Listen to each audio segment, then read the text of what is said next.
The NFL regular season is wrapping up, but there's still time to get in on the action with FanDuel, America's #1 sportsbook. Right now, new customers get $150 in bonus bets guaranteed when you place a $5 bet. That's $150 in bonus bets, win or lose. The app is so easy to use, and there are so many different ways to bet, like live same-game parlays. Find bets in the new Explore tab. Make a parlay in the Parlay Hub, the best way to find popular parlays, and more. So visit FanDuel.com/247 and make your first bet a layup. FanDuel, official partner of the NFL.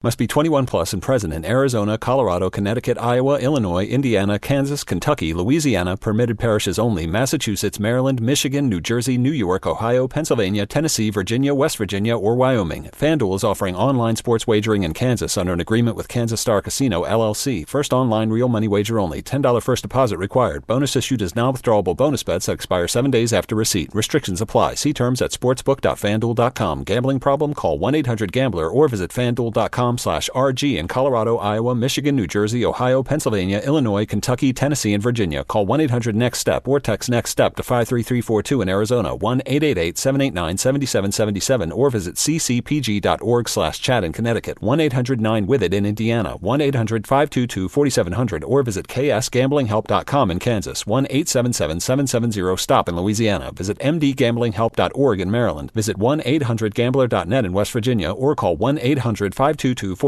in Wyoming. Hope is here. Visit gamblinghelplinema.org or call 800-327-5050 for 24/7 support in Massachusetts, or call 1-877-8-HOPE-NY or text HOPE-NY in New York, or visit oasas.ny.gov/gambling. Standard text messaging rates apply. Sports betting is void in Georgia, Hawaii, Utah, and other states where prohibited. Passion, drive, and patience. What brings home the winning trophy is also what keeps your ride or die alive. eBay Motors has everything you need to maintain your vehicle and level it up to peak performance, from superchargers, roof racks, exhaust kits, LED headlights, and more. Whether you're into speed, power, or style, eBay Motors has got you covered.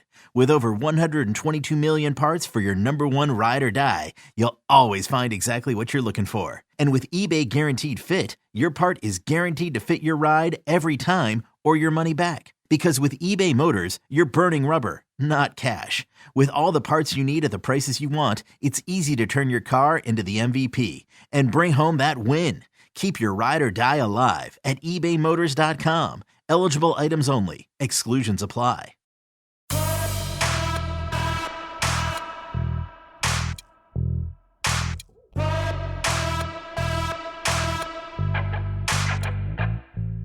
Welcome to the Powercat Podcast, GoPowercat.com's Kansas State Athletics Show. Now, here's your host, GoPowercat publisher, Tim Fitzgerald. Welcome to another edition of the Powercat Pregame Podcast, sponsored by Robbins Motor Company. I am GoPowercat publisher Tim Fitzgerald. You give us an hour, and we're going to get you prepared for Thursday's Pop-Tarts Bowl between Kansas State and NC State down in beautiful Orlando. Two of the members of the GoPowercat staff, Zach Carlson and Cole Carmody, are down in Orlando to cover the game, but the four of us are stranded behind. And we're going to be watching from home, just like most of you. So if you enjoy this pregame podcast, remember this. All four of us, plus maybe some surprise guests, will be having a Fitzcast on Thursday. We're going to watch the game from our own devices. We can't broadcast it naturally. And we'll talk through the game, providing commentary, having some fun with it, maybe some guests, all throughout the Pop-Tarts Bowl. That broadcast starts at 4:30 p.m. Central on Thursday. The game kicks at 4:45. I hope you join us.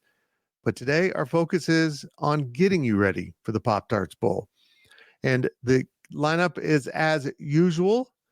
Brien Hanley will start us off. The former Kansas State offensive lineman, played on those incredible 97 and 98 K-State teams, had a little sip of coffee in the NFL before settling into his life in Frisco, Texas, and now serving as one of our football analysts at GoPowercat. Brien is on the road, but he made time to join us over these holidays. Then Ryan Wallace will pop in with a really in-depth scout of NC State. He does this every week. He gets us so ready for the opponent. It's absolutely amazing. And he's still currently watching video as he's returned from his holidays with family. And then we wrap it up, as we always do, with Ryan Gilbert talking about the sports betting lines and maybe some of those prop bets out there for the game that might be available. If they are, he has some advice on that. And we'll also take a look at one other Big 12 bowl game, and then, of course, the college football playoff semifinals that are coming up a little bit later this week. Or is it next week? I'm so confused. And remember, we're sponsored by Robbins Motor Company. At Robbins Motor Company, they strive to earn lifetime business and build relationships selling quality cars, trucks, vans, and SUVs, and offering top-notch parts and service. Robbins Motor Company, title sponsor of the Powercat Pregame Podcast. Did I forget to mention we're going to have Cooper Beebe on a little bit later? We recorded something really good with him before they left for the bowl game. We'll sneak that into the third segment also. But now let's get going with your Powercat Pregame Podcast with our first guest. And now let's bring in Brien Hanley, the road version, as he traveled days, missing his studio. Brien, how you doing this morning? How was your Christmas? It was good. It was good. Got to see a lot of family that I hadn't seen in a little bit, so had a good time, man. I'm having some fun. That's awesome. It's that time of year, but it's also that time of year for bowl games. And believe it or not, the Cats and the Wolfpack are just a few days away as we record this. And the bowl situation has changed so much. I mean, with so many guys in the transfer portal and opt-outs, and back in the day, a couple old farts talking about football, you played the bowl game. It was part of your schedule. You didn't ever imagine backing out of a game like this, but it makes predicting games like this so difficult. Kansas State's missing its starting quarterback for most of the season. I don't know that everyone is overly concerned until they see what happens with Avery Johnson. NC State's missing their All-American linebacker who is just purely dominant. It's a weird world in which we live, isn't it? Yeah. It's just times have changed, and I'm always a person that I'm never afraid of change. I may not like it, but I always say, you know what, it's better to embrace change and change with it, especially when it's not going to go back to the way things were before. So always look ahead. But it's just weird not having guys play in bowl games. Look, and it all started with Jalen Smith from Notre Dame getting hurt in that Fiesta Bowl against Ohio State. His career was never the same. I mean, he damaged nerves in his knee. So I understand, but it's just, man, I don't know. It just, as a former player, I just couldn't imagine not playing the last game of my college career with the guys that I had practiced with and cried and all, all the cliches, all that stuff. It just seems weird not to do it. But on the flip side, I get it, Fitz. It's a lot of money for some of these guys at stake, man. I don't begrudge anybody for not risking that. I just don't, because if you're telling me I can make $15 million by not playing in a football game, I don't think I'm going to play in that football game. That's just me. I would not do. If you tell me I can make $15 million not breathing for the day, I'd give it a shot. I'd give it a shot. It is interesting because, this impacts games such as this, non-New Year's Six games. But we're even seeing it with the playoff. We've got some people bailing out of the playoff, and I'm just befuddled by that. But some guys are going into the portal and they need to get going with that. I get it. But it makes games like this Pop-Tarts Bowl extremely hard to prognosticate and break down. So you and I, let's focus on Kansas State and where this team's at. And let's start with Avery Johnson and this offense, because Avery's young. He's a true freshman. Everyone in the program knows he's the guy going forward. I mean, he's made that obvious in practice and what little playing time he's had. But he's not going it alone in this game. He's got a veteran offensive line. And I've got a follow-up question to this if I remember it, because you know how my brain works nowadays. But that offensive line in a bowl game can help a young quarterback awful lot, can't it? Absolutely. Absolutely. I think him being able to play behind a veteran offensive line, number one, him doing it earlier in the season gives him quite an advantage. But in a bowl game like this where, a lot of teams, NC State, K-State as well, are going to be playing a lot of young guys, get them out there, get them experience, get them exposure to, a different type of atmosphere. That can do nothing but help. And for him to be able to play behind that, it's almost a kickstart into next season, even though a lot of these guys aren't going to be back. But just for you to be able to get out there and be comfortable, because that's what we want to see Avery do, is get out there, play football, but be comfortable in doing so. Not that you're ever totally comfortable in a football game anyway, but to be able to be out there and think, okay, you know what? This guy's going to block this guy so I can make my read here, or he's going to block this guy so I can cut here. It just makes things easier for him. I'm not saying that the game's easy, so I don't want people to misunderstand me, but it's going to make the game easier for him to be able to play behind an offensive line like that. I would agree. And as a follow-up to that, Connor Riley, the interim offensive coordinator and offensive line coach, said something really interesting to our guys when they spoke to him on Christmas Eve, I guess, during the day. And that because of his added duties with calling plays, he's going to the press box. I did my daily delivery on this. I find this so interesting. And he basically said, I've had to spend a lot of time away from my offensive line, and they're so veteran. Of course, Cooper Beebe, All-American senior, been around, done that. It's going to be a first-round pick or second-round pick in all likelihood. He said, I just let them kind of handle it themselves, and they're great about it. It's okay. Okay. That's just the bowl environment. The guys are veteran. They're going to have to take care of some stuff while I'm up in the press box. And I'm sure there's, analysts and grad assistants and stuff to help out. But I just thought it was amazing. Hey, guys, we got a big bowl game. Coach yourselves. I loved it. It might blow up on him, but it's really unique, isn't it? It is. I will say this, as an offensive lineman, you're not having that many conversations with your coach. They're drawing up some stuff. Hey, you didn't block this right. You didn't block that right. But it doesn't happen that often. So, but when you're dealing with such a veteran group, Fitz, those guys know what's going on. Again, like you said, they'll have maybe an analyst or a GA over there drawing up, hey, we're going to do this. Or if they show this front, we are going to block it this way, that way. But those guys have seen a lot. They played a lot of football. They played a lot of football together. So I think that helps. You need coaching. Don't get me wrong. Everybody needs coaching. But when you get to this level at this last game, I think those guys can handle it. Yep. And if they need to talk to someone, they'll just put their offensive coordinator or coach on the horn. I thought it was really interesting to me. Receivers, like running back, we've got DJ Giddens returning for the Cats. There's no real issue there other than that if he gets injured, you're going to have a bunch of freshmen running around, but that's okay.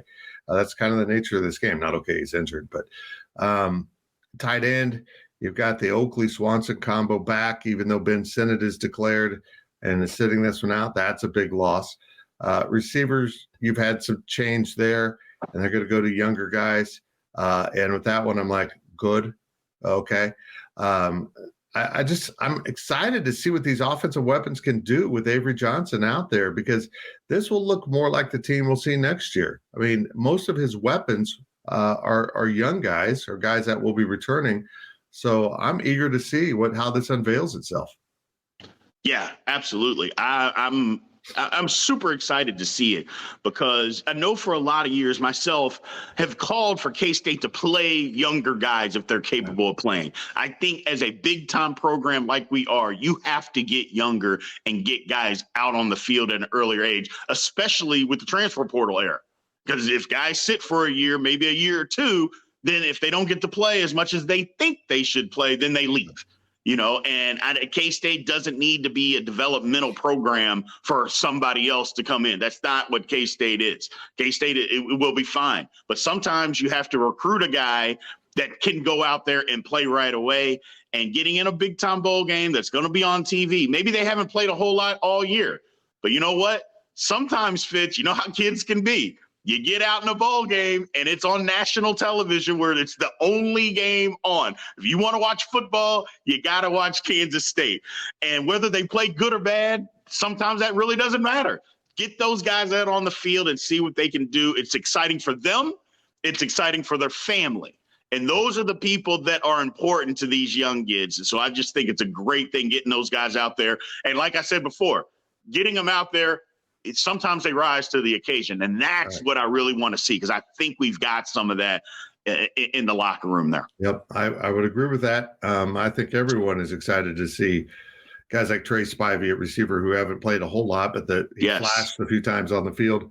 We will find out about these weapons probably fairly quickly in this game. Flipping it over to the defensive side, a few key pieces are gone. Well, we understand that. Nate Matlack cuts into the depth at the end.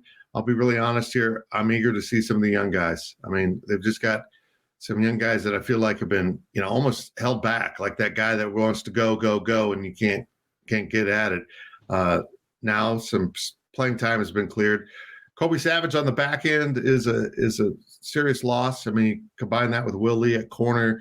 If you're concerned about that, but at safety in particular, we're going to see some really young guys, some guys that have played, but one guy that the coaches are raving about who hit his 4-game limit. Now bowl games don't count in that, which has been a great benefit. In fact, bowl games don't count at all basically in your eligibility, which is wonderful. Jack Fabris, I think we'll see quite a bit at safety. Again, D-end safety, big losses, great young talent, and let's just see where they're at. Yeah, absolutely. I think that's the key, is getting these guys out there on the field and see what they can do, man. I'm super excited. I know a lot of people are worried and maybe a little bit nervous that we're playing all these young guys, but that's what these bowl games nowadays, that's literally what they're for, is to get these guys out there. So it's kind of what you said. Some of the talent that we have, they're being held back, and other guys are just – I think as we evolve and K-State moves forward, Fitz, I think that we're going to be a program that plays younger guys. Right. And guys are going to start getting on the field because they're going to be capable of getting on the field at a lot sooner age, a lot of quicker time. And bowl games like this will be critical to that development. Yep, I would agree with that. Some young guys raring to go, and they're going to get to go in the Pop-Tarts Bowl on December 28th against NC State. Brien, I think now that they have to lean into the youth, they have to do this out of necessity. I'm oddly almost more excited about this game now than I was before. I knew Will Howard wouldn't be around. We knew that before kickoff that last game. But I'm oddly just I'm fired up to see this, just because I'm so curious. I think a lot of K-Staters are. Should we manage our expectations? Because of course we think, oh, they're playing the young guys, they're going to be awesome, they're just going to be flawless, they're going to be great. But in reality, they're going to make young guys stupid mistakes throughout the game. We're going to have some mistakes that we witness, but you just got to live and learn and grow with it, don't you? Yeah, you do. And that's part of playing young guys, is that you're going to make some mistakes. They're going to be in places where they're not supposed to be. They're going to line up wrong from time to time. But I think that's just things you just have to learn to live with and get through. It's good that it's happening in a bowl game. And a bowl game is a great opportunity for guys to, I don't want to say just throwing them out there, but it's a great way to get them experience in something that isn't going to necessarily cost you a conference title, if that makes sense. Bowl game is a great way to get some experience, get playing time, go through some of those growing pains, and then hit the ground running in spring ball and then next year. Yep, I agree. It's going to be a very entertaining game when the Cats meet the Wolfpack. And, there's just so many layers here that make this so interesting. But I've never had a bowl game kind of sneak up on me like this one. And maybe it's because typically I'm at the bowl game. But this one, I think for fans out there, has quietly kind of snuck up because of where it was placed. You're all wrapped up in your Christmas Eve, Christmas Day, and you come out and like, oh, the game's what 2 days away, 3 days away, depending on how you do the math. It's kind of interesting how this one fell on the calendar. I'm glad this isn't a December 26th bowl, because that that stinks. That's horrible. I don't know how that's bad for fans, but that's the nature of the day in which we live. Now, another interesting thing to come out of bowl prep and out of signing day was Chris Kleiman admitting something that Nate Matlack brought up in his exit interview when he said, I'm going to the portal because I'm too light to play this 3-man front. I need to get to a 4-man front or a true NFL-style 3-4 that I'm going to be an outside linebacker that's a stand-up. They're trying to go heavier at one defensive end spot. That has been an emphasis now in recruiting. I think Jonathan Banks will probably move out to DN for next season. And I do think at times, though, having 2 light defensive ends in a 3-man front really costs the Cats. And then as this season unveiled itself, without a Felix Anudike-Uzomah who could just make things happen, they weren't getting the pressure they need. So now the emphasis in a little bit more size and a little bit more ability to get pressure on the quarterback. I like it. I think it was really necessary. I think we all saw the problems that having those light DNs brought up. Well, the one thing, when you have light defensive ends, teams can run off tackle. And when they run off tackle, they basically double team at the point of attack and just push those guys around. And it's not that the guys aren't trying, but if you're light in the pants, there's not a whole lot that you can do about that. And so that makes a difference. And then when it comes time to rushing the passers, look, tackles these days are athletic guys, even though they're big. And yes, it's true that defensive ends are always going to be more athletic. But if a tackle gets their hands on you and you're 250 pounds, you're not winning. That's just not the way that it works in big-time college football anymore. You are getting whipped. And so you got to get bigger at those positions. If this is the defense that you're going to play, then yes, you have to be bigger. You have to be more athletic. You have to be more physical. That's just the way that it is. And K-State going to this, Fitz, you're completely correct. It's going to make the defense better. It's just going to make them better because they're going to be bigger, more stout at the point of attack. Teams aren't going to be able to double team and drive a guy and then get to the second level. All those things. I'm not saying it'll never happen, but for the most part, you can stop that kind of stuff. If you can slow a double team down off tackle, or pinch down inside and maybe stun a guard from being able to get to the second level, you're doing your job. At 235, 240 pounds, you can't do that. You're just too light. And Matlack was 100% correct. In that defense, you're just too small to do that. So I like what K-State, if this is the defense we're sticking with, which it looks like that we are, and they should. I mean, hey, start recruiting to it. So I think it's great. It's going to help. Those offensive tackles look at those light defensive ends as ham sandwiches, and once you're in their grasp, you're not escaping their grasp. Now, they've had some announcements. We talk a lot about the transfer portal going out, but they've had some announcements of, as we start to run out of the opportunities for super seniors because of the COVID season sitting in their back pocket. But Austin Moore at linebackers coming back, Uso at nose tackle, Brendan Mott at defensive end, one of those light DNs who, will remain in that position. They'll leave him out there. I can guarantee that. Yeah. Those guys are all coming back. And next year it's going to be the defense that has some experience to it. This has been a big advantage for programs like K-State to have these super seniors. Guys, let's be honest, all 3 of them, I don't think will play in the league. Uso might be the one that has a chance just based on his speed and size, but overall, this is a great opportunity for guys like Austin Moore, who's not going to make it in the league, I don't think. And I'm not insulting him. I just don't think he's got the size and speed combination. He's a great college linebacker. He's going to walk out of school with a master's, maybe some PhD work, and a fun career. It's a really interesting opportunity, but it's coming to an end for programs like K-State. You're going to run out of super seniors here real quick. Yeah. And the thing about it is, Fitz, a lot of people get caught up in, well, you're not going to the league. What are you doing? I'm like, well, first of all, what's wrong with playing college football and being really good at college football? The last time I checked, that's a good thing. It's okay to just be good in college football. Everybody can't make it to the NFL, man. And even if you don't make it to the NFL, you know how many guys are really, really good in college but just don't make it in the NFL. The world is littered with that, and that's okay. And these super seniors that are out there are just saying, man, I love playing football.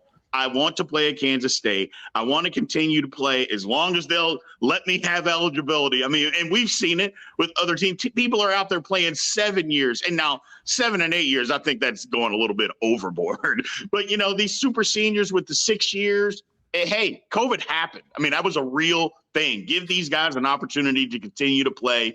I love it. It'll be running out, and it will be – I don't think it's necessarily a problem. We'll just have to change some things as far as recruiting, because everybody's going to go through the same thing, because people that are even getting guys fits in the transfer portal, they're not going to be able to go get a guy that's been there somewhere for 6 years and then are coming to your program. So it'll be an adjustment for everybody. K-State will be the same, but I think it'll be okay. It'll be okay. Yep. One outlying mystery here is Daniel Green. Speaking of seventh-year guys, he's apparently got a medical hardship. He can't exercise. He's still with the team. He would be one of those 7-year guys, the only remaining Bill Snyder player on this roster. It's incredible. We're in year 5 of Chris Kleiman, and the dude might be coming back for one more, but we'll find out about that. I'm guessing after the semester starts and the transfer portal's closed. That's what I'm guessing. We'll find out about that. Brien, thank you very much. Safe travels back to Frisco, and appreciate it. And you will be part of the Fitzcast game day. Yes. In fact, I didn't even plan it this way, but it's the entire pregame crew hanging out. We're going to try to book some other people to pop in and hang out with us for a quarter. Hopefully it'll be fun. Hopefully it'll be an entertaining game. I sure am excited to see what these young guys can do. Absolutely. Can't wait. And I appreciate it, man. It's going to be a good game. That's it for this segment of the Powercat Pregame Podcast, sponsored by Robbins Motor Company. On the other side, Brian Wallace will dig into the Wolfpack. He's been watching his games. He's been mixing in opening presents with the kids with watching some scouting video. Bowl season is here, and we'll be right back. GoPowercat.com's Powercat Podcast continues after this short break. Imagine the softest sheets you've ever felt. Now imagine them getting even softer over time. I'm here to tell you about Boll & Branch sheets. In a recent customer survey, 96% replied that Boll & Branch sheets get softer with every wash. They're made from the rarest organic cotton and designed to get even softer over time. Try their sheets with a 30-night guarantee plus 15% off your first order with code Odyssey. So head to BOLLandbranch.com today. Exclusions apply. See site for details. Welcome back to the Powercat Podcast. Welcome back to the Powercat Pregame Podcast, sponsored by Robbins Motor Company. I am Fitz, the leader of this festival of information. I don't know why I called it that. Brien Hanley did a terrific job breaking down the Wildcats and how they've been preparing for this game. And in a second, we're going to bring in our own Ryan Wallace to discuss NC State and some of his thoughts on the Cats too, of course. And I know Wally always does a great job breaking down everything for us on our pregame podcast. And of course, we got Cooper Beebe awaiting and Ryan Gilbert to finish up the show in just a bit. But remember, we're sponsored by Robbins Motor Company, the dedicated team of automotive professionals at Robbins, Chrysler, Dodge, Jeep, Ram, Fiat will match you with a vehicle that suits your lifestyle and budget. Robbins Motor Company, title sponsor of the Powercat Pregame Podcast. And now it's time to bring in Ryan Wallace. He's been part of this team for a very long time. We appreciate him carving out some time on the holidays to help us prepare for the Pop-Tarts Bowl. And now we bring in Ryan Wallace. He handles football recruiting for us at GoPowercat. Been a little busy, and he squeezed in some time to prepare for NC State and K-State. Wally, this has been chaotic.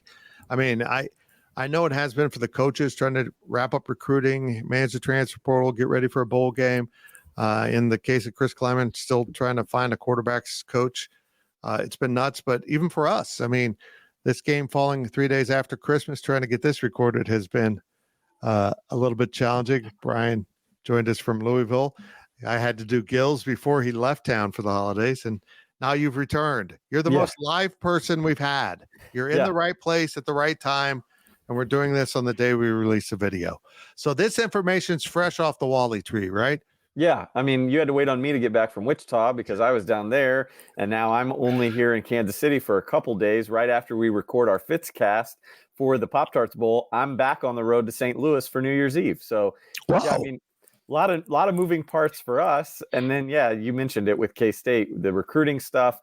roster management, who's going into the transfer, who do they need out of the transfer portal, breaking in a new quarterback, breaking in a new offensive coordinator. Fitz, it's too much to do. Normally I'm definitely in the camp of like, these coaches get paid enough, right? These players have enough invested, right, as now paid athletes in some cases. But this is overkill. They got to do something about the month of December. That's crazy. And with that, I don't know how either team will be prepared. I mean, honestly, it seems like K-State didn't really go into serious preparations for this game until it was, basically a week out, just like any other game week. It's not like they had extra preparation time. They had some practice time, and but Chris Kleiman wasn't even there a lot of the time as that ramped up. But once they got into game week, they got very serious. They went to Orlando. They've been preparing. Of course, Cole Carmody and Zach Carlson are there for us. But first, before we get to NC State and you dig in deep, give me your thoughts on what we might see from K-State and Avery Johnson and all the other changes. Got some changes on defense too. Yeah, definitely. I think obviously everybody's focus is on offense, and rightfully so. It's what will a Connor Riley-led offense look like, and especially with Avery Johnson at the helm as well. Look, I know that there's going to be a lot of interest in seeing Avery throw it a little bit more and maybe get a little bit better preview of 2024 and other years beyond that to come with Avery Johnson under center. But, the more I sit back and think about it, the more, you watch a little bit more of NC State and you wonder if this isn't a game that, K-State just, especially with Connor Riley, knowing what he has in the trenches, knowing what he has in DJ Giddens and Avery Johnson, who, let's be honest, Fitz, you can talk about whether Joe Jackson's going to be the backup running back or Jordan Shippers or Jimmy White. Avery Johnson's the backup running back, right?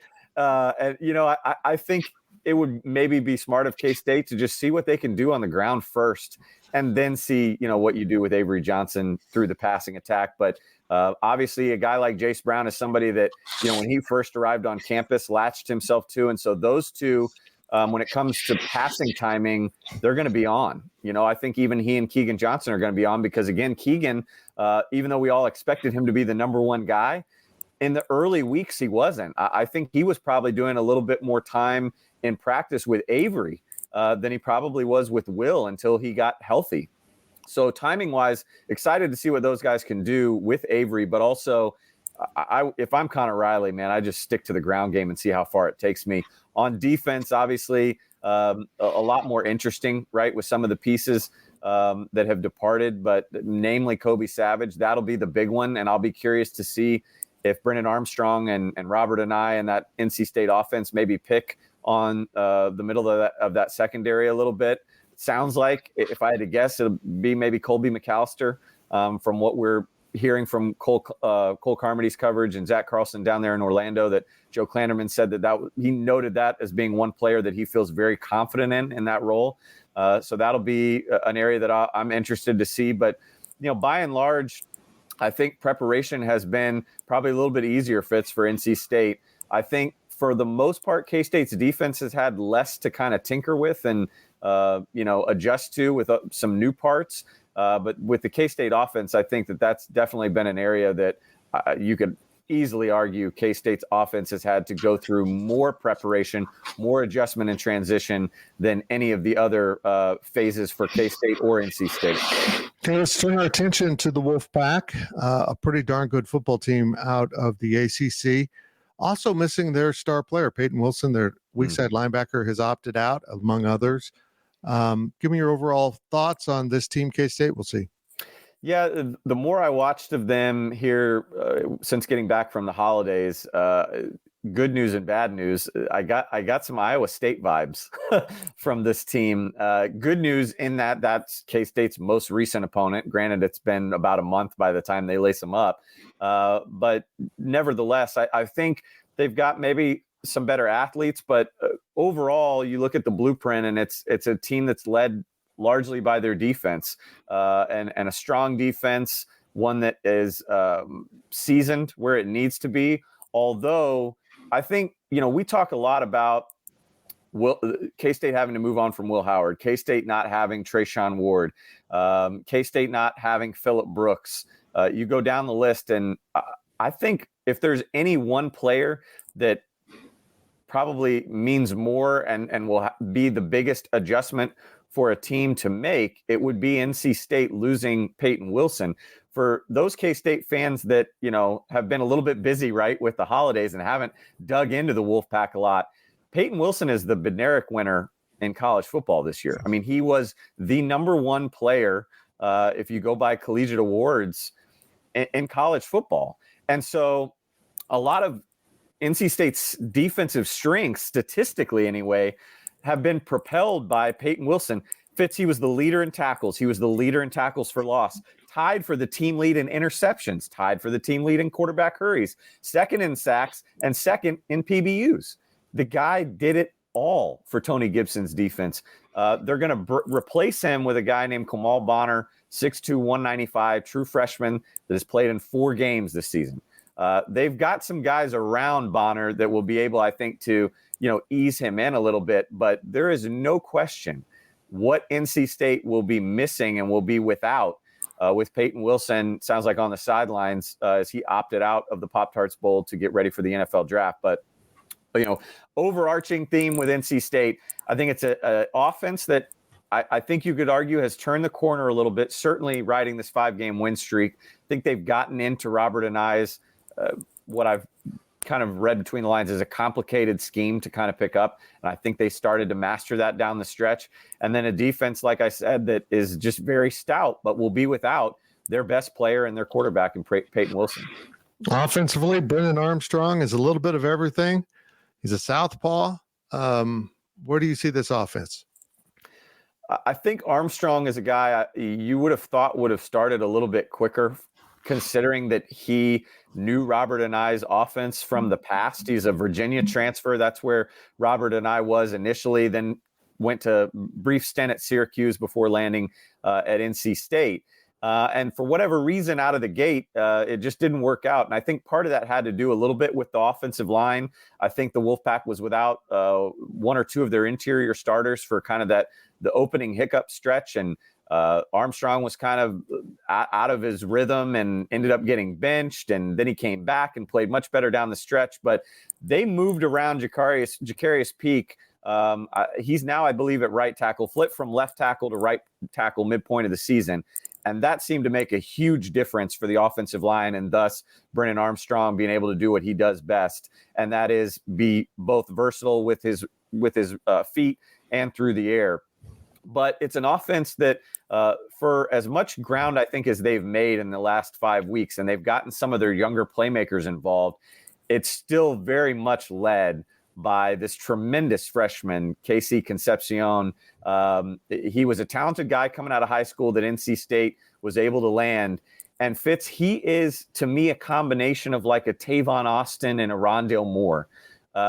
In the sense I go to Tavon Austin because he's dynamic with the ball, and you're going to see him line up really an equal amount at slot receiver, as you will in the backfield.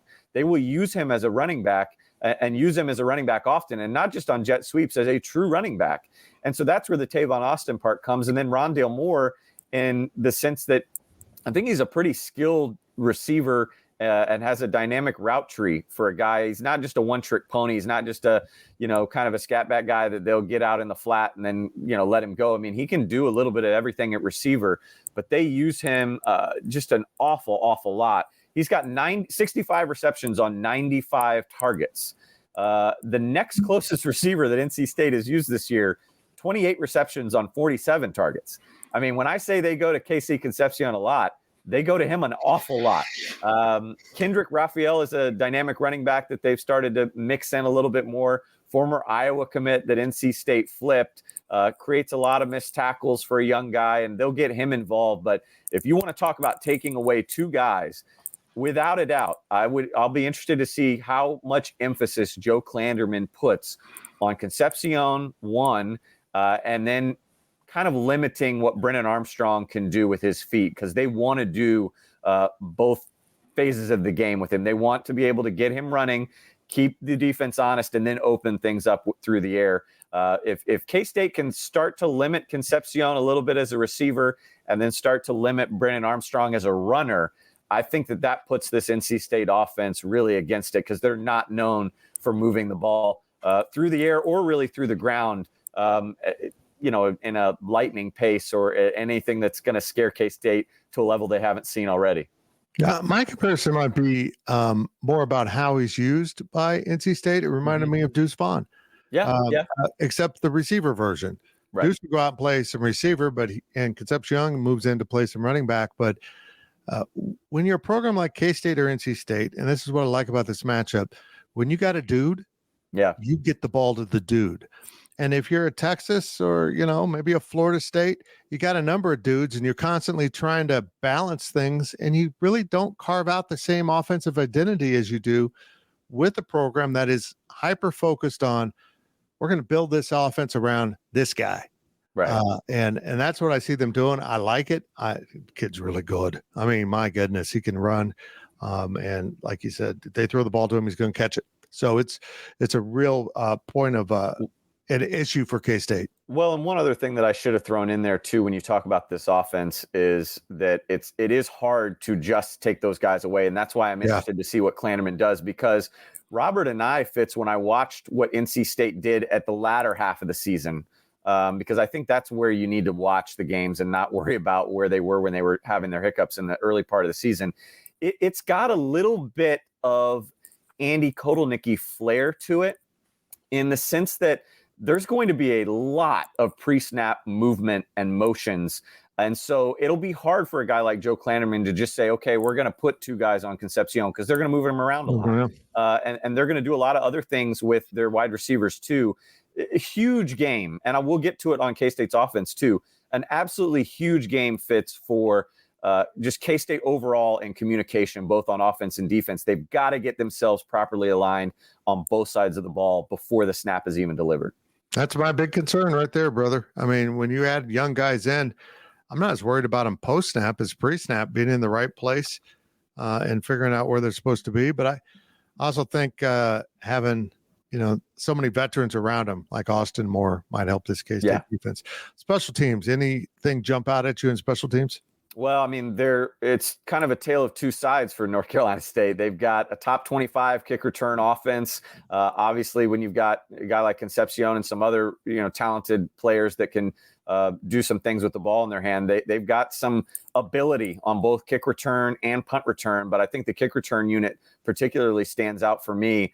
But then on the flip side of that, you look at their kick return defense, and it's one of the worst in the country, 120th, nearly 25 yards per return on average. So obviously K-State will be having to do a lot of that without Phillip Brooks, without a guy like Trayshawn Ward. But, I think that there's enough in the stable that we might be able to get a little bit of a dose of the future and still, have some guys like Seth Porter and those types that, again, when you talk about getting guys aligned and having proper blocks and assignments, Matthew Mashmeyer, Ty Bowman, some good guys on K-State special teams that I think that will be an interesting dynamic. Not as much, I think, with the kicking, with the specialists themselves, but in terms of the return units, that could be an area that, maybe gives either offense a little bit of slight edge in terms of field position. If you had to play a bowl game and throw a bunch of young guys into the mix, thankfully it's this one and not last season with Alabama. But yeah, that's true. I feel like this is a good measuring stick. This is a really comparable team to a lot of Big 12 teams. I think it's a good place to start for this young group. Absolutely. And when you talk about K-State's offense and preparing for the NC State defense, it's led by Tony Gibson. Some folks that are really dialed into the Big 12 might remember that name, right? Because he spent numerous years at West Virginia with the Dana Holgorsen staff. And so he's going to run that kind of 3-3-5 that's now become popular, but in that West Virginia style that we remember for many, many years. I'm thinking the Will Greer years, right? And it's heavy pressure. And that's where, again, I go back to the communication side. And that's, again, where I think it benefits K-State, not only to what you're saying in terms of kind of the talent level, although, NC State's as hot as any team going into the postseason right now, but also in the terms of K-State getting their entire offensive line to say, we're going to give this one more game. Because when you look at what Tony Gibson and this defense does, they're one of the best teams in sacks, top 20 in team sacks. And like I said, with Peyton Wilson on the field, they're top 15, top 10, top 20 in a lot of different categories. Without him, it'll be interesting to see how that changes. But in terms of what they want to do with pressure, it's a very individually talented defensive line with those three guys up front, though they're breaking in a new nose guard in this game. But really their pressure comes from all phases. They're going to constantly have middle linebackers and weak side and Sam linebackers up on the line of scrimmage. So Avery Johnson's going to need that offensive line. And like I said, having Cooper Beebe say, I'm coming back for this one is absolutely huge. This is a game where you need an offensive line to be in sync, to be able to see where things are and point them out to their freshman quarterback. So that'll be something to watch early on.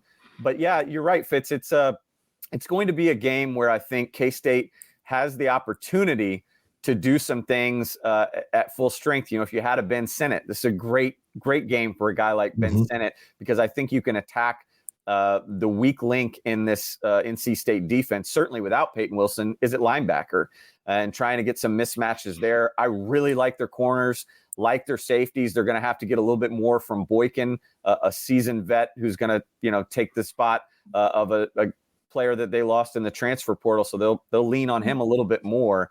But again, I think it'll be a good game, a tough matchup for the receivers, but Fitz, like you said, not one that isn't a game that they're outmatched. It'll just be about, getting these guys in rhythm with Avery Johnson and getting everything going and seeing really which team can settle in a little bit and which team seems motivated. Fitz, I think for a lot of postseason games, it's about motivation. And I think that there's a solid argument that can be made on both sides that you've got two teams that are really, really hungry to finish this season out with a win. For NC State, it's about getting to, double-digit wins and having one of their most productive seasons in a long time. There's a lot of juice around NC State football right now, especially coming off what they did in signing day. And there's a lot of juice with Kansas State about seeing what 2024 holds. A lot to play for on both sides in Orlando. I, in some ways, feel like fans are more excited about this game because of the changes. We've moved on to 2024. I mean, there's no way to deny that. And I think even Chris Kleiman recognizes that. But can the hype machine, the optimism, the hopes and dreams of K-State Nation weigh too heavy on Avery Johnson in this game? Or you know him better than me, but the time we've been around him, this is a cool kid that just doesn't get rattled. He's a great leader. He's mature beyond his years by far. I mean, he's already the leader as a true freshman in that locker room. It's absolutely incredible. Will he be able to rise to this moment?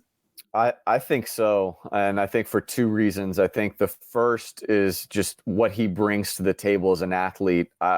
You can't convince me that NC State has seen anything like that. And I don't mean that in the sense of what the ACC is versus the Big 12. I just mean there aren't a lot of quarterbacks that have been on NC State's schedule. You think about the players that they've seen, right? Sam Hartman, Cade Klubnik, I'm embarrassed. Drake May. I was going to say I'm blanking on the NC State quarterback's name. Tyler Van Dyke at Miami, and there's nobody really that they've seen that brings the just unbelievable playmakability with his feet that Avery Johnson will have. That will truly test this NC State defense. But beyond that, Fitz, I go back to, and I realize it's high school football, but in the state of Kansas for 3 years straight, it did not get any bigger than Mays Derby. It just didn't. And anybody that was at those games understands what I'm talking about. And every single one of those games was down to the wire. And two of them I was present at and blessed to be there for because they were some of the best high school games I've ever seen. And Avery Johnson was as cool as a cucumber in both of those games. Even the one where they didn't win, I mean, he had Mays in a position to win with the ball. And then in the one where they did win that I was there for, he was the guy that led them down the field when they were facing a deficit. This is what he lives for. This is what he's been groomed for. And I'm just excited beyond belief, regardless of whether it's a win or loss, just to see him have an opportunity to be the guy. I don't want to say in a meaningless game, right? It is meaningful for all the reasons that I was just alluding to, but in a game that at the end of the day, he can go back and use as homework for the 2024 season. so excited to see what he can do down in Orlando. And I think he's absolutely ready, and I think he's excited. I would say it's more excitement than nerves for Avery Johnson. He'll get out there, take those first snaps. And the other thing here too, Fitz, is it's not a typical freshman in the sense of this isn't going to be his first time out. First time out in a couple weeks, since they decided to go strictly with Will Howard to finish the season. But, it's not like it's going to be his first time out on the field. So in terms of that, I even don't think it's nearly as nerve-wracking as maybe it would be for another freshman. I am fired up. I think K-State Nation's fired up. And I'm fired up for the Fitzcast. This could be total chaos. Yeah, it is. It's going to be fun. Wally, appreciate it very much with your scout of the Wolfpack. This is a great bowl matchup, 2 ranked teams in Orlando. Yeah, it's going to be a fun one, Fitz. Looking forward to it. GoPowercat.com's Powercat Podcast continues after this short break. Getting the crew together isn't as easy as it used to be. We get it. Life comes at you fast. But trust us, your pals are desperate for a good hang. And when they hear you stock the party with drinks from Drizzly, they'll be banging down your door. Let Drizzly, the go-to app for drink delivery, take care of the supplies. All you need is an excuse. It doesn't even have to be a good one. It's your dog's birthday. The loquats are finally ripe. Whatever. With Drizzly, you can compare prices on a massive selection of beer, wine, and spirits and get them delivered straight to your door. Which means you can entice the crew to leave their houses without ever leaving yours. Whatever the occasion, download the Drizzly app or go to drizzly.com. That's DRIZLY.com today. Must be 21 plus, not available in all locations. Welcome back to the Powercat Podcast. 2 segments down, 1 to go. Cooper Beebe will join us in just a moment with an interview we recorded before the team left for Orlando. And I think you're going to enjoy what the consensus All-American offensive guard had to say about this season and the Cats in this game as his career wraps up. He's seeing it through to the very end. No opting out for this potential day 1 NFL pick. Cooper Beebe is playing. He's a go along with the rest of that offensive line. And after Cooper, we're going to bring in Ryan Gilbert to talk about some of those betting lines out there. We appreciate Gil's making time for us. This was actually recorded before Christmas, before he headed home for a quick holiday and returning here. And reminder, we're all going to be on the Fitzcast for the game. Come on over to YouTube. Come check us out. We're going to have a lot of fun with that. It starts at 4:30 Central on Thursday, December 28th. You have to watch the game on your own device. We can't broadcast the game, but we will have a running commentary throughout. If you're interested, please stop by and say hello. I think we're going to have some fun with it. Now let's get to Cooper Beebe, but first your reminder that we are sponsored by Robbins Motor Company. K-State fans, visit the Robbins Chrysler Dodge Jeep Ram Fiat location on Anderson Avenue in Manhattan for an exciting test drive. Robbins Motor Company, title sponsor, and a proud one at that, of the Powercat Pregame Podcast. Now let's go to Cooper Beebe, followed by our own Ryan Gilbert. Now there's coaches and there's teammates, where there's something inside of you, that drive. What are your attributes that's made you so successful? I think it's just the way, I work. I understand, nothing has been given to me in my career, man. I had to earn it. It's just a test to, all the hard work I put in, all the tough days, tough runs, tough workouts, tough games, just continuing to go, I think is the biggest thing for me. When stuff got tough, you push through it. And, I've just been, truly blessed to be here, to be around great people, great coaches, great players that, have pushed me to strive to be who I am today. When you hear Cooper Beebe, one of the all-time greats at Kansas State, what do you think about? Honestly, it's this surreal feeling, growing up, watching, a lot of great K-State players. Just to be, among those names, it's such an honor. And I know I'll look back, I'll take my kids back here one day and just show them, hey, your dad was pretty good here, and it's just such an honor. I know that you kind of came back to put yourself in discussion for the Ring of Honor, and clearly probably did that. Do you approach this bowl game like perhaps your final game because of that? Absolutely. I already know that, after this, I'm going to head on to the NFL. And, I'm going to enjoy, one last ride with my teammates. I know it's probably the team ain't going to look the same. There's going to be young guys, but, there's a lot to enjoy. And I'm excited to see a lot of these young guys, step out there, for maybe the first time and see what they can do. And there is Ryan Gilbert right there in the corner where he belongs. How you doing, Gils? Good. How you doing, boss man? I'm good. We're recording this before Christmas, so let me just ask you this. Did you have a good Christmas? I hope I did. I hope you had a good Christmas as well. I'm sure I did. Every Christmas is good. Right? Mm-hmm. Well, it's not about what you get, Ryan Gilbert. It's what you give. And you're I'm about giving ready. you my time on this. Yes, podcast. plus you're about ready to give some kick butt gambling advice. Hey, we've got a limited options here, and I also did not put the Liberty Bowl in our picks because nobody wants to do that.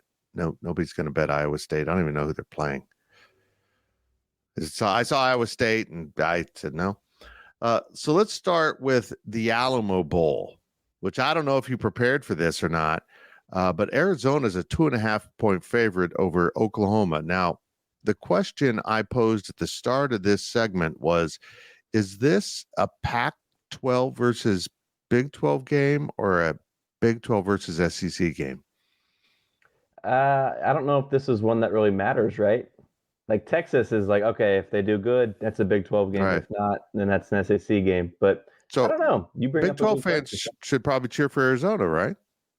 Sure. Yeah. See, that kind of makes me feel like they're in the Big 12 and OU's in the SEC. I was a little bit surprised by this spread, but keeping in mind Dylan Gabriel is gone for the Sooners. What are your thoughts on this one?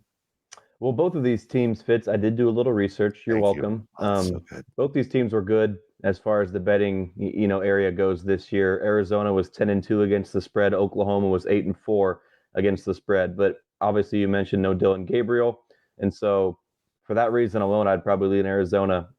Their quarterback Noah Fifita is the sixth ranked quarterback in terms of QBR in the whole country this year, and so he's a young guy, and so I would have to go with Arizona. And obviously, both teams have shown they're capable, but when you lose a quarterback like that, that's gonna change your team. When Kansas State played UCLA many bowls ago, I was able to interview Jed Fish just briefly at the bowl prep stuff, and I was really impressed with him. So I'm not surprised by what Arizona is doing right here. It's kind of amazing the way they've surged at exactly the right time as they head into the Big 12. Now let's get to the big show, the playoff games. We got Michigan in the Rose Bowl. Thank you, Daphne. As a 1.5-point favorite over Alabama. I was a little bit surprised by this. Do you really feel like Michigan is favored over Alabama, or are they just trying to get the SEC people to bet? I like Bama here. Yeah, I do too.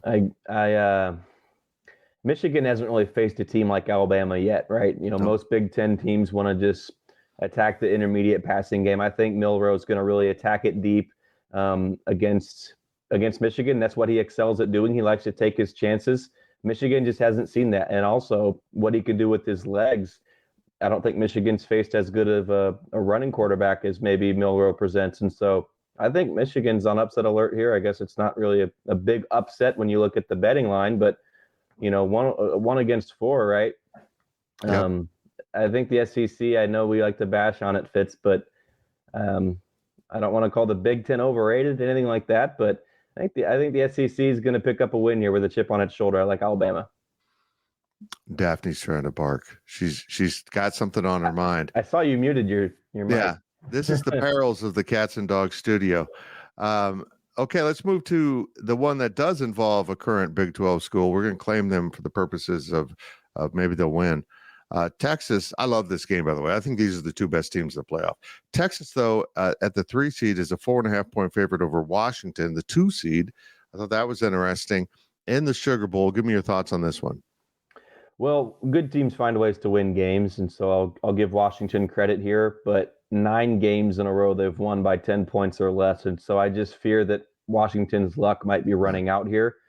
It's interesting. You look back to last year, TCU did this 7 games in a row where it had wins by 10 points or less, and obviously that changed towards the end of the season. I think they blew out Iowa State and then, of course, lost to Kansas State in the championship game. But, on one hand, you look at TCU, Fitz, and what they did in the semifinal game last year was great. But then you look at the finals and they get blown out. And so whatever side you want to be on there, I'm not saying one's right or the other. I just lean that Washington's luck is going to run out here sooner rather than later. But again, they could be playing with house money and go out and win.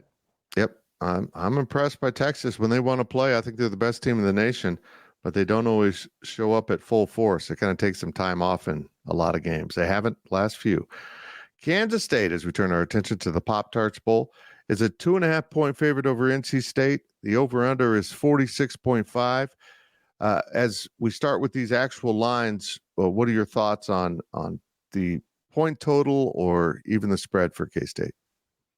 Seems like a low number, right, Fitz? I mean, for college football in general, that's very low. That's more of an average NFL number than anything. But I think it makes sense. I'll talk about some of the strategies with rushing, running the football for Kansas State. I think that's probably going to favor a lower scoring game. So I get it. It makes sense, but certainly a low number. But K-State being favored here shouldn't be too much of a shock, should it? No, I think even with Avery Johnson, there's some respect here. But NC State's defense, even though they've lost their top player, is really good. So it's going to be a challenge. As we record this, there's no prop bets out on the services we're following. But give me some of your ideas on where people might be looking for a good prop bet when they show up. So I mentioned, I just said K-State running the football. Connor Riley, right, calling the plays or being the coordinator, so to speak, in this game. Come on, Fitz, right? It doesn't take a brainiac to think that K-State's going to have an emphasis on running the football. And you also look at the offensive line coming back from last year. This is kind of the grand finale for this group that wanted to spend one more year together.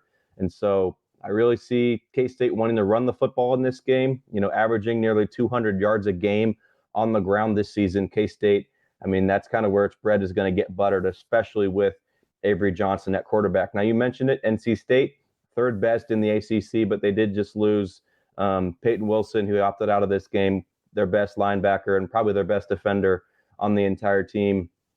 K-State, I think, can make them pay there. So I don't know if you want to go Avery Johnson. That's certainly going to be the most popular player to bet on, I'm sure, with running the football. Maybe have him score a touchdown. That's certainly, I would think, going to be plus money. Or do you want to go DJ Giddens, right? I mean, he's gonna get a good chunk of the carries, and you'll certainly be able to find a prop bet for Giddens out there. If you can find a Joe Jackson one, Fitz, why not? I mean, I don't know what book you're using or whatnot, but if you see him, K-State showed this year that they want to go with sort of a two-back system. Now that Trayshawn Ward is out, do they just give it to Giddens and say, hey, this is all you? Or do they want to keep that consistency?